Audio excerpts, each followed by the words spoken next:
ஓம் முருகா போற்றி. ஓம் சரவண பவ. காலை எழுந்ததுமே என்னுடைய முகத்தை பார்ப்பதற்காக நீ ஆவலாக காத்திருக்கிறாய். என் முகத்தை பார்ப்பதோடு என்னுடைய வாக்கு உனக்கு இன்று என்ன வருகிறது என்ற ஆவலோடு காத்திருக்கிறாய். சந்தோஷமாக காத்திருக்கிறாய் அல்லவா? அந்த சந்தோஷ செய்தியை நான் உனக்கு தரப்போகிறேன். நல்ல வாக்கு வர வேண்டும் என்று காத்திருந்த உனக்கு ஏமாற்றம் கிடையாது. நல்லதே நடக்கப் போகிறது. நான் இப்போது ஒரு லிங்கத்தை உனக்கு முன் காமித்து விட்டேன். அதை நீயும் தொட்டு விட்டாய். இந்த பச்சை லிங்கம் தொட்டதுமே நீ நடக்காது என்று நினைத்த விஷயத்தை நான் நடத்தி வைக்கப் போகின்றேன். அது ஒரு வாரத்தில் உனக்கு நடக்கும். கொஞ்சம் நேரம் ஆகத்தான் செய்யும். ஒரு வாரம் எனக்காக பொறுத்து கொள்ள மாட்டாயா? என்னை வெகு நேரம் காக்க வைக்காதே. சீக்கிரம் தொட்டதுமே அதற்கான ஏற்பாடுகளை நான் செய்து விடுவேன். உனக்காக என் கையில் மூலம் ஒரு அற்புதமான வாய்ப்பு வந்து கொண்டிருக்கிறது. சுப செய்தி ஒன்றும் நான் தருவேன். தொட விருப்பம் இருந்தால் தொடு, இல்லை என்றால் அதற்கு மேல் உன் இஷ்டம். முருகனின் பேச்சை கேட்காமல் போவதே உனக்கு நல்லதா என்று யோசித்துப்பார். உறுதியான எண்ணத்தை மனதில் நிரப்பினால் நமக்கு நிச்சயம் மகிழ்ச்சி கிடைக்கும். நினைப்பதை என்னிடம் நீங்கள் சொல்லுங்கள். என்னிடம் சொல்வதை நீங்கள் செய்யுங்கள். மகிழ்ச்சி தானாகவே உருவாகும். முதலில் நல்ல மனிதராக வாழ பழகு. ஊக்கத்துடன் உழைத்துக்கொள். பொன், பொருள், புகழ், செல்வம் எல்லாம் உங்களை தேடி தானாக வந்து சேரும். இறைவனானவன் யாரையும் வீணாக படைக்கவில்லை. ஒவ்வொருவருக்கும் ஒவ்வொரு ஆற்றல் வைத்து படைத்திருக்கின்றார். உணர்ந்தவர் வாழ்வில் பிரகாசமாக இருக்கிறார். உணராதவரோ வாழ்க்கையை வீணடித்து விடுகின்றனர். நீங்கள் வெற்றியாளராக விரும்பினால் யாரும் உங்களை நம்பாத தருணத்தில் நீங்கள் உங்களை நம்ப வேண்டும். வாழ்க்கை முழுவதும் நிம்மதியை தேடி அலைவதிலேயே நிம்மதியை இழக்கின்றான் மனிதன். அதை நீங்கள் புரிந்து கொள்ளுங்கள். உடல் நோய் வந்தால் மருந்தால் குணப்படுத்தி விடலாம். மனநோய் வர அனுமதிக்கவே கூடாது. அது மிகவுமே கொடூரமானது. கவலை, துன்பம், வெறுப்பால் மனம் வாடா வழிவிட்டால் வாழ்க்கையே வீணாகிவிடும். சோகங்களுக்கு, சோக சூழல்களுக்கு தரப்படும் பெரும் மகிழ்ச்சியும் முக்கியத்துவமும் மகிழ்ச்சியான சூழலுக்கும் தரப்படுவது இல்லை. இரண்டுமே நிலை இல்லாதது என்பதை மட்டும் நினைவில் நிறுத்திக்கொள். தேவைக்காக பொய்யாக பழகும் உலகில் வாழ்ந்து கொண்டிருக்கின்றோம் நாம். மெய்யான உண்மையான மனிதர்களும் இதற்காகத்தான் இருக்க செய்கிறார்கள். நாம் தான் அவர்களை அறிந்து கொண்டு விலக்கி வைக்க வேண்டும். சில துன்பங்களை வெளியே சொல்லாதே. ஒரு கட்டத்தில் நீங்கள் அதிலிருந்து மீண்டு விடுவீர்கள். ஆனால் அவர்கள் நினைவு படுத்திக் கொண்டே இருப்பார்கள். அமைதி, பொறுமையுடன் எல்லாவற்றையுமே கடக்க வேண்டும். அவர்கள் உன்னை விட்டு விலகாத வரை நீ அவர்களை விட்டு விலகிவிடு. அதுதான் உனக்கும் நல்லது, உன்னுடைய வேண்டுதலுக்கும் நல்லது, உன்னுடைய வாழ்க்கைக்கும் நல்லது. நீ எனக்கு வைத்த ஒருபோதும் யாரிடமும் உன்னை பற்றி நீ விளக்கம் கேட்காதே. ஏனென்றால் உங்களை நேசிக்கும் ஒருவருக்கு அது தேவைப்படுவதில்லை. உங்களை வெறுக்கும் ஒருவர் அதை நம்ப போவதும் கிடையாது. அன்பு மகனே, நீ என்று என்னை தேடி என் அருகில் வந்தாயோ அன்றே நீ வாழ்க்கையில் ஜெயித்து விட்டாய். உன்னுடைய பல வேண்டுதல்களில் ஒரு வேண்டுதலை இன்னும் சற்று நாட்களில் உனக்கு நிறைவேற்றி தரப்போகின்றேன். அந்த முதல் வேண்டுதல் பலிக்கப் போகின்றது. நிச்சயம் நடக்கும். அவசரப்படாமல் பொறுமையாக இரு. நஷ்டம் ஏற்படாத வண்ணம் நான் அதை பார்த்து சரி செய்து உன் கைகளில் ஒப்படைக்கின்றேன். உனக்கு பிடித்த வாழ்க்கை உனக்கு பிடித்த மாதிரியே வரப்போகிறது. உன் கஷ்டங்கள் எல்லாம் முடிய போகிறது. உனக்கு பிடித்த வாழ்க்கை நாளைய விடியலில் உனக்கு கிடைக்கும். நீ படும் கஷ்டங்களுக்கு முடிவு வந்துவிட்டது. விடியல் உனக்கு புது மகிழ்ச்சியை கொடுக்க போகிறது. ஒரு நாள் இந்த வாழ்க்கை எனக்கு பிடித்த மாதிரி மாறும் என்கின்ற நம்பிக்கையில் ஒரு நாள், எந்த நாள் என்று ஆச்சரியப்பட்டு காத்து கொண்டிருந்தாய் அல்லவா? அந்த நாள் வெகு தொலைவில் இல்லை, விரைவில் வரப்போகின்றது. அதை நான் உனக்கு பரிசாக தரப்போகின்றேன். அந்த பரிசோடு ஒவ்வொரு நாளையும் நீ மகிழ்ச்சியோடு கொண்டாடு. நாளைய தினம் உனக்கு ஒரு மகிழ்ச்சி காத்திருக்கிறது. உன் மகிழ்ச்சியான முகத்தை காண நான் ஆசைப்படுகிறேன். என் மீது அளவற்ற பக்தி கொண்டிருக்கின்றாய். உனக்கு தேவையான சக்தி முழுவதையுமே தந்து உனக்கான அந்த நல்ல நாளை உன்னிடம் கொண்டு வந்து சேர்க்கப் போகிறேன். வரும் வரும் நிச்சயம் வரும். வரும் வெள்ளிக்கிழமைக்குள் எனக்காக ஒரே ஒரு நாள் ஒரு விரதம் மட்டும் இரு. சரியாக கடைபிடி. அதில் தவறு ஏதும் ஏறக்கூடாது. விரதம் என்றால் உன்னை உண்ணாமல் இருக்கச் சொல்லவில்லை. எனக்காக அதிகாலையிலேயே எழுந்திருத்து எனக்காக ஒரு தீபமேற்றி என்னை முழு மனதாக அந்த நாள் முழுவதும் என்னை மறக்காமல் என்னுடைய நாமத்தை உச்சரித்து கொண்டே இரு. தவறு ஏதும் நேரக்கூடாது என்று மனதில் கவலையும் பயமும் கொண்டுள்ள என் குழந்தையே, உன்னை நான் அறிவேன். உன்னால் முடிந்த அளவிற்கு நீ முயற்சி செய். அதில் குறைகள் இருந்தாலும் நான் அதை ஏற்றுக்கொள்கிறேன். அதையே நினைத்து பயந்து கொண்டில்லாமல் என் நாமத்தை உச்சரித்து கொண்டிருந்தால் போதும். நிச்சயம் உன் விரதம் வெற்றியிலேயே முடியும். நான் உன்னை கைவிட்டு விட்டேன் என்று நினைத்தாய் அல்லவா? அது மிகவுமே தவறு. உன் வாழ்வில் நான் ஒவ்வொரு நல்ல மாற்றமாக செய்து கொண்டு வருகிறேன். இப்போது நீ என்ன செய்ய வேண்டும், என்ன செய்யக்கூடாது என நன்றாக புரிந்து கொண்டாய் அல்லவா? என்னை வழிபடத் தொடங்கி என்னோடு உன் மனதால் இணைந்து விட்டாய். இன்று நீ எதை நினைத்து எனக்கு முன்னால் தீபம் ஏற்றுகிறாயோ, இன்னும் ஒரு மாதத்திற்குள் அது நிச்சயம் நிறைவேறும். நம்பிக்கை வெல்லும். கவலைப்படாதே. ஏன் வாழ்கின்றோம், இந்த வாழ்க்கையே வேண்டாம் என்ற எதிர்மறை எண்ணங்களோடு ஒவ்வொரு செயலையுமே நீ முடிவெடுக்காதே. இந்த வாழ்க்கை என்ற புத்தகத்தில் பல நிறையவே நல்ல நல்ல பக்கங்கள் வைத்திருக்கின்றன. அதில் நீ எந்த பக்கத்தில் இருக்கிறாய், பின்னால் என்ன வரப்போகிறது, எவ்வளவு சந்தோஷங்கள் காத்திருக்கிறது என்று அந்த பக்கத்தை பார்த்தால்தானே தெரியும். அதை நீ இன்னும் பார்க்கவே இல்லையே. கொஞ்சம் பொறுமையாக இரு. பல மகிழ்ச்சியான தருணங்கள் அதில் நிறையவே இருக்கின்றன. உன்னை நான் கைவிட்டு விட மாட்டேன். நீ என்னுடைய அன்பு குழந்தை. நாளை காலை எழுந்திருத்து எனக்காக ஒரு தீபம் ஏற்றிப்பார். அந்த விரதத்தின் முழு பலனையும் அடைவாய். ஒரு மாதத்தில் நீ நினைத்தது அனைத்துமே நடக்கும். சந்தோஷமாகவே நடக்கும். என் மீது கொண்ட நம்பிக்கையே உனக்கு பல வெற்றியை கொண்டு வந்து சேரும். உன் படும் கஷ்டங்களுக்கெல்லாம் ஒரு முடிவு கட்டத்தான் நான் வந்திருக்கின்றேன். நீ என்று எனக்காக விரதம் இருக்கிறாயோ அன்றே உன் கஷ்டங்கள் எல்லாம் முடிந்துவிடும். கவலைப்படாதே. உனக்காகவே உன் அப்பா நான் காத்து கொண்டிருக்கிறேன். உனக்கு பல நல்லதுகளை செய்ய காத்து கொண்டிருக்கிறேன். இனி உன் வாழ்வில் ஒவ்வொரு நல்லதும் இனி ஒன்றன் பின் ஒன்றாக உனக்கு நடக்கும்படி நான் மாற்றி அமைக்கிறேன். நல்லது நடக்கும். உனக்கு மிகப்பெரிய வெற்றி உன்னை தேடி வர காத்து கொண்டிருக்குது தெரியுமா? நீயே ஆச்சரியப்பட்டு போகும் அளவுக்கு மிகப்பெரிய வெற்றி செய்தி உன்னை வந்து சேரப்போத. சந்தோஷமாவே நீ இருக்க போற. நீ எதை எதிர்பார்த்து காத்திருந்தாயோ அந்த நல்ல செய்தியே உனக்கு வந்து சேரும். கவலைப்படாத என் தங்கமே. ஏன் அப்படின்னு கேட்குறியா? என்னுடைய அப்பா எல்லாமே என் கூட இருக்காரு. என்னுடைய சோதனைகளை எல்லாத்தையுமே அவரே பார்த்துப்பாருன்ற நம்பிக்கையோடு எவ்வளோ துன்பம் வந்தாலும் அது தாங்கிக்கிட்டு இருக்க இல்லையா? அந்த துன்பத்தை எல்லாம் போக்குவதற்காகத்தான் உன்னுடைய அப்பா உங்ககிட்ட பேசுவதற்காக வந்திருக்காங்க. என்னை நம்பியவர்களுக்கு சோதனை அதிகமாக தான் வரும். ஆனால் அந்த சோதனை எல்லாம் தாங்கும் சக்தியை நான் கொடுப்பேன். அந்த சோதனையே அவங்களுக்கு தெரியாத அளவுக்கு அந்த சோதனையும் நானே அதை கழிச்சிடுவேன். ஆனால் அவங்களுக்கு தோல்வி என்பதே கிடையாது. என்னட்ட சரணடைஞ்சிட்டாங்கன்னா வேறு எவரிடமும் கையேந்த வேண்டிய அவசியமும் இருக்காது. என்னுடைய நாமம் முழுவதுமே உனக்குள்ள நிறைஞ்சிருக்கும் போது நீ ஏன் பயப்பட்டுக்கிட்டு இருக்க? உனக்கு யாரும் இல்லைன்னு ஏன் கலங்கிக்கிட்டு இருக்க? எதற்கு அவசரப்படுற? நீ என்னுடைய குழந்தை தானே. நீ நினைச்சது உடனே நடக்கணும்னு நினைக்கிறதே பெரும் தப்பு. அதுக்கு நீ கொஞ்சம் பொறுமையாக தான் இருக்கணும். எல்லாத்துக்கும் ஒரு காரணத்தோடு தான் எல்லாத்தையுமே தள்ளி வச்சுக்கிட்டே இருக்க. நீ கேட்ட உடனே கொடுப்பதற்கு எனக்கு தெரியாதா? ஆனால் உனக்கு கொடுக்காம தள்ளிக்கிட்டே போகிறதுக்கு நிச்சயம் ஒரு காரணம் இருக்குன்னு நீ நம்பணும் இல்லையா? ஏதோ ஒரு நன்மை இருக்குது. அதனால தான் நான் கேட்டதை என்னுடைய அப்பா எனக்கு கொடுக்கல. ஏதோ ஒரு விஷயம் அதில் மறைஞ்சிருக்கு. அது எனக்கு நன்மையாக தான் இருக்கணும் அப்படின்னு நினச்சிக்கிட்டு இருந்தீங்கன்னா அதுதான் உனக்கு நல்லது. எனக்கு கொடுக்கவே இல்லையே. நான் எத்தனை முறை கேட்டுக்கிட்டே இருக்கேன். பல வருஷமாக கேட்டும் எனக்கு என்னுடைய அப்பா கொடுக்காம தள்ளி போட்டுக்கிட்டே இருக்காரே, அதை கண்ணில் கூட காமிக்க மாட்டேங்கிறாரே என்ற அவன் நம்பிக்கை தான் உன் மனசில் அதிகமாக வந்துக்கிட்டு இருக்கு. நான் சொல்வதை புரிஞ்சுக்கோ. உனக்கு நிச்சயம் புரியும். அப்படி புரியும் போது நான் உனக்கு நல்லது தான் செஞ்சுருக்கேன்னு உனக்கே தெரிய வரும். உனக்கு எந்த நேரத்தில் என்ன தரணும்னு எனக்கு மட்டும்தான் தெரியும். அவசரப்படாத. பொறுமையாயிரு. நம்பிக்கையை விட்டு விடாத. உனக்கு எது நன்மையோ அதை நிச்சயம் கொடுப்பேன். அப்படி நீ கேட்டும் கொடுக்கலனா அதில் ஏதோ ஒரு தவறு இருக்குன்னு நினச்சிக்கோ. எதற்கும் அவசரப்பட்டு எல்லா காரியத்தையுமே நீ வீணடிச்சிடாத. எத்தனையோ இடையூறுகளை எல்லாம் தாண்டி வந்துட்ட. இப்படி தாண்டி வந்து தான் நீ என்னை இப்போது வணங்கிக்கிட்டு இருக்க. உன்னுடைய வாழ்க்கையில் பல சோகங்கள் உன்னை சூழ்ந்து இருந்தாலும் என்னை பிரார்த்திப்பதில் தான் நீ மகிழ்ந்து போயிருக்க. என்னை வணங்கும் போது தான் உன்னுடைய மனசில் நேர்மறை அதிகமாகவே வந்திருக்கு.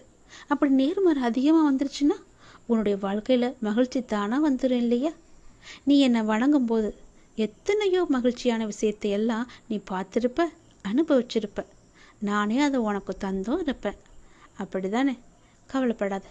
யாருடைய மனசை சரி செய்தால் உன்னுடைய வாழ்க்கை நன்றாக இருக்குன்னு நினச்சிக்கிட்டு இருக்கு இல்லையோ, அதை அப்படியே நான் உனக்கு தருவேன். அவங்களுடைய மனசை சரி செஞ்சு உன்னிட்ட பேச வைப்பேன். உன்னை தேடி நான் வர வைப்பேன். உன்னை விட்டு போன உறவு உன்னை தேடி நிச்சயம் வரும். நீ அவசரப்பட்டு அவங்கள்ட்ட பேசுகிற, இவங்களை நான் சமாதானத்துக்கு அழைச்சிட்டு போகிறேன்னு அழைச்சிட்டுலாம் போயிடாத. அவங்க மனசை நான் சரி செஞ்சுக்கிட்டு இருக்கேன். நிச்சயம் அது சரியாகும். ஒரு நேரம் வரும். அந்த நேரம் வருமாற நீ காத்திருந்து தான் ஆகணும். அப்படி அந்த நேரத்துக்காக என்னால் காத்திருக்க முடியாது, உங்கள் பேச்சை நான் கேட்க மாட்டேன், மீறி தான் நான் போவேன்னு சொன்னால் அதுக்கு நானும் பொறுப்பாக முடியாது என் தங்கமே. நான் சொல்வதை புரிஞ்சுக்கோ. கொஞ்சம் நீ பொறுமையாரு, அவசரப்படாத. உன் வாழ்க்கையில் எது நல்லதுன்னு நினைக்கிறியோ அதை நானே உனக்கு கொடுக்குறேன். யார் வந்தால் உன்னுடைய மனசு நிம்மதி அடையுமோ அவங்கள உங்ககிட்ட வந்து நான் சேர்க்குறேன். உன்னுடைய வாழ்க்கையில் மீண்டும் மலர்ச்சியை நான் கொண்டு வரேன். நீ அமைதியாக இரு. உனக்கான அனைத்தையுமே நான் தரேன். உன் வாழ்க்கையில் மீண்டும் மீண்டும் மகிழ்ச்சி வந்துக்கிட்டே இருக்கும்படி உன் வாழ்க்கையை நான் மாற்றி காமிக்கிறேன். எங்கும் போகாது உன்னுடைய வாழ்க்கை. உன் வாழ்க்கையில் உன் கையில் தான் நான் ஒப்படைச்சிட்டேன்ல. நீ பத்திரமா பார்த்துக்கிட்டு தானே இருக்க. அதை நானும் பத்திரமா பாதுகாத்து என்னுடைய வாழ்க்கையை உங்ககிட்ட ஒப்படைச்சிட்டேன். நீ சொன்ன பிறகு உன் வாழ்க்கையை நான் பார்த்துக்க மாட்டேனா? உனக்கு நல்லது நடக்கத்தான் போகுது. நம்முடைய வாழ்க்கை மாறாதா என்ன நினச்சி வருத்தப்பட்டு கொண்டிருந்த இல்லையா? நீ பட்ட வேதனைகளும் கவலைகளும் கஷ்டங்களுமே எல்லாமே எனக்கு தெரியும். நீ எவ்வளவு வேதனைகளை பட்ட, எவ்வளவு கவலைப்பட்ட, எவ்வளோ கஷ்டங்களையெல்லாம் அனுபவிச்சுக்கிட்டு இருந்த, எல்லாம் தெரியும். பொறுமை காத்துக்கோ. அந்த பொறுமை தான் உன்னை நிச்சயம் நல்ல வழிக்கு அழைச்சிட்டு போகும். உன் வாழ்க்கையை மேலும் மேலும் சிறப்பாக்கிட்டே இருக்கும். பொறுமைக்கும் ஒரு எல்லை உண்டுன்னு நீ கொதிச்சு எழுந்தினா உன் வாழ்க்கை உன் கையில் இருக்காது. உனக்கான சரியான நேரத்தில் உனக்கு என்ன வேண்டுமோ, எது வேண்டுமோ, எந்த நொடி வேண்டுமோ அதை நான் நிச்சயம் தருவேன். உனக்கு தரணும்னு நினச்சிட்டுனா என்னால் அது ஒரு நொடி கூட தந்துட முடியும். கவலைப்படாத, நிச்சயம் கிடைக்கும். நீ அவசரப்படுவதனால உன் வாழ்க்கையை இழந்துடக்கூடாது இல்லையா? அதனால தான் நான் இவ்வளோ பொறுமையாக சொல்லிக்கிட்டு இருக்கேன். என் பேச்சை மீறி நீ போவாத, யாருக்கிட்டேயும் போய் நிற்காத. நான் இருக்கேன், எல்லாத்தையுமே நான் பார்த்துக்கிறேன். உன் மனசில் குழப்பம் வந்துச்சுன்னா என்னட்ட கேளு, காத்துரு, நிச்சயம் நல்லது நடக்கும். நான் உன்னை எப்போதும் என் கைக்குள்ளே வச்சு பாதுகாத்துக்கிட்டு இருக்கேன். உனக்கு பிடிச்சதை மட்டும்தான் நான் செய்வேன். உன்னை புரிஞ்சு கொள்ளாமல் உனக்கு எதிராக ஏதேனும் செய்து உனக்கு அவ்வப்போது மனவேதனையை நிறைய பேர் தந்துக்கிட்டே இருக்காங்க. ஏதோ ஒரு ரூபத்தில் உன்னை சுற்றி அவங்க வந்துக்கிட்டே இருக்காங்க. உன்னுடைய மனசை புண்படுத்தும்படி செஞ்சுக்கிட்டே இருக்காங்க. அவங்களெல்லாம் நீ பெருசுப்படுத்தாத. அதை நினச்சி நீ வருத்தமும் படாத.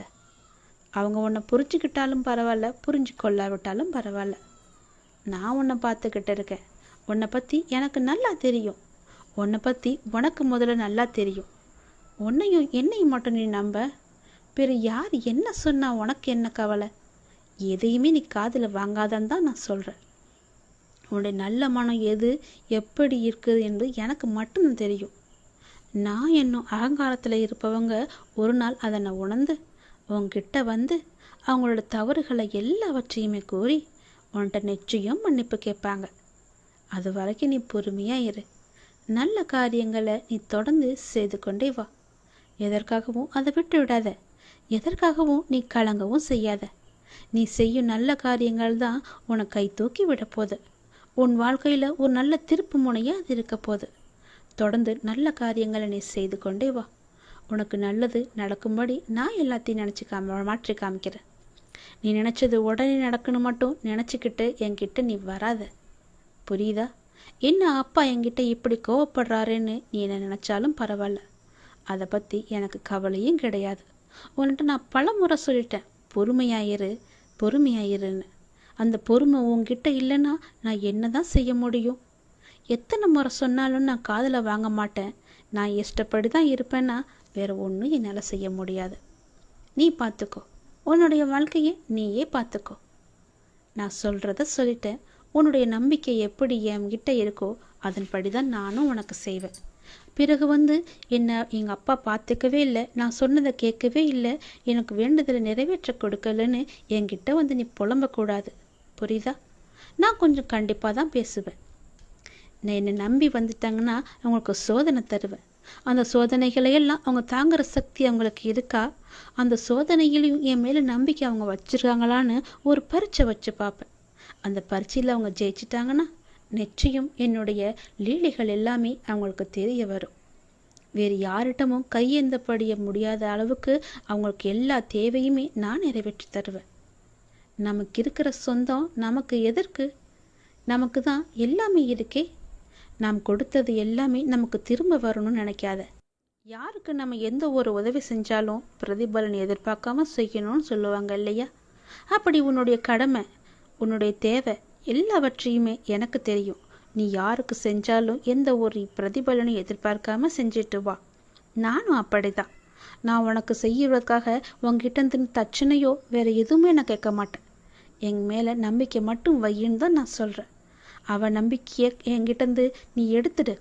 அந்த நம்பிக்கையை எடுத்துட்டு நம்பிக்கையை மட்டும் வை. பொறுமையாக காத்துக்கிட்டேரு. உன் வாழ்க்கையில் நல்லது நடக்க வேண்டிய இருந்தால் அது நிச்சயம் நடக்கும். அப்படி நல்லது நடக்க எந்த நேரத்தில் எப்போது எப்படி எங்கே தரணும்னு எனக்கு தெரியும். அது நிச்சயமாக உன் கையில் வந்து நான் சேர்ப்பேன். அது வரைக்கும் நீ பொறுமையாக மட்டும்தான் இருக்கும். மிகப்பெரிய வெற்றி உன்னை தேடி வந்துக்கிட்டு இருக்கு. நீயே ஆச்சரியப்பட்டும் போவ. அப்படி வரும்போது இந்த நேரத்தில் போய் உன் மனசில் நம்பிக்கையை வச்சுக்கலாமா? நம்பிக்கையை எடுத்துட்டு உன் மனசு முழுக்கதுமே நம்பிக்கையை மட்டும் வை. என்னால் முடியும், அந்த வெற்றியை என்னால் பெற முடியும், எனக்கு துணையாக என் அப்பா இருக்காருன்னு நம்பு. எல்லாவற்றையுமே செஞ்சு பாரு. உன் வாழ்க்கை நல்லா இருக்கும். நீ நினச்ச மாதிரியே உன் வாழ்க்கை பிரகாசமாக இருக்கும். யார்கிட்டமும் போய் நீ கையேந்து நிற்க வேணாம். யாருக்கிட்டேயும் போய் நீ கை கட்டி நிற்கவும் வேணாம். நீ தான் ராஜா, நீ தான் மந்திரி. உன் வாழ்க்கை நல்லாவே இருக்கும். சந்தோஷமாயிரு. உனக்காக தான் வாழ்க்கையை புதியதொரு வாழ்க்கையாக மாற்றி அமைத்து நான் உனக்கு தரப்போகின்றேன். புதியதொரு வாழ்க்கையை நீ வாழப்போகின்றாய். உனக்காகவே நான் அதை உருவாக்கியிருக்கின்றேன். அதில் உன்னை வழிநடத்தி செல்பவனும் நானே. தடை ஏதுமில்லை உனக்கு. உன்னை வழிநடத்தி சென்று கொண்டிருப்பவன் நான் தான் என்பதை நம்பி முன்னேறி கொண்டே இரு. தயங்காமல் நீ முன்னேற வேண்டும். அப்போதுதான் நான் உனக்கான சரியான பாதையை அமைத்து தர முடியும். உன் வாழ்வில் சிக்கலான சவாலான விஷயங்களுக்கு இப்போது நீ விடை காணப் போகின்றாய். நீண்ட நாட்கள் அதற்கு விடை கிடைக்காமல் இருந்தது அல்லவா? இப்போது அதற்கு விடை கிடைக்கப் போகிறது.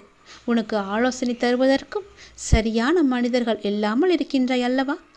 அது இப்பொழுது உனக்கு சரியான நபர்களிடமிருந்து சரியான ஆலோசனை வந்து சவாலான விஷயங்களை எல்லாம் எதிர்கொண்டு அதற்கு விடை கண்டு அதில் நீ வெல்லப் போகின்றாய்.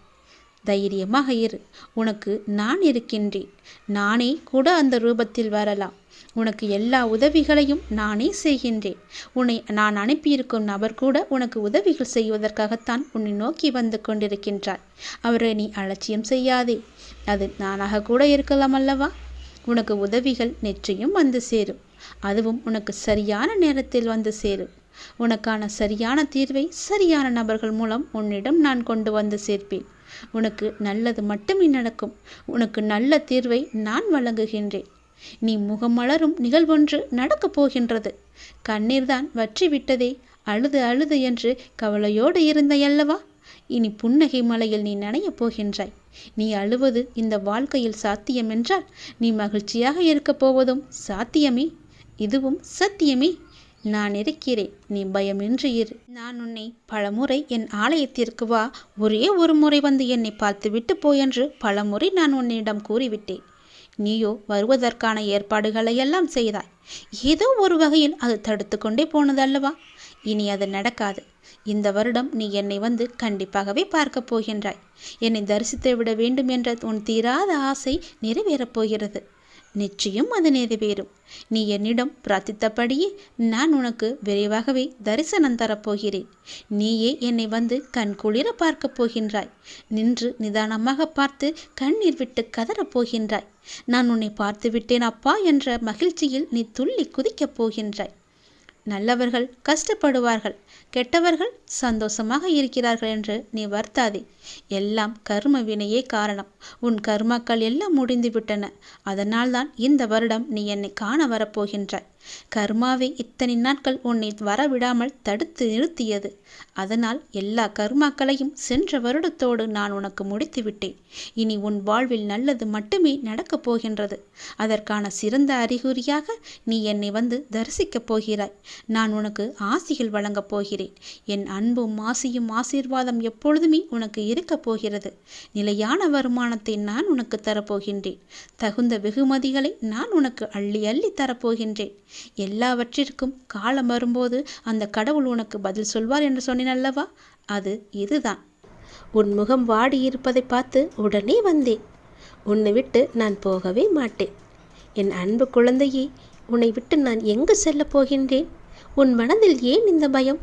உன் இல்லத்தில்தானே நான் இருந்து கொண்டிருக்கின்றேன். உன் இல்லத்திலிருந்து உன் சங்கடமான சூழல்கள் எல்லாம் மாறுவதற்கு நான் உனக்கு துணையாக இருந்து கொண்டிருக்கின்றனே. சங்கடமான சூழல் மாறுவதற்கு ஆரம்பித்து விட்டதை நீ கவனித்தாயா இல்லையா? துன்பங்கள் முடிவுக்கு வருவதை நீ கவனித்தாயா இல்லையா? இந்த முறை உன்னை நான் ஏமாற்ற மாட்டேன். இந்த நல்ல மாற்றம் உன் நிலையை நிச்சயம் உயர்த்தும். என்னை நீ நம்பலாம். நன்மைகள் தொடரும்.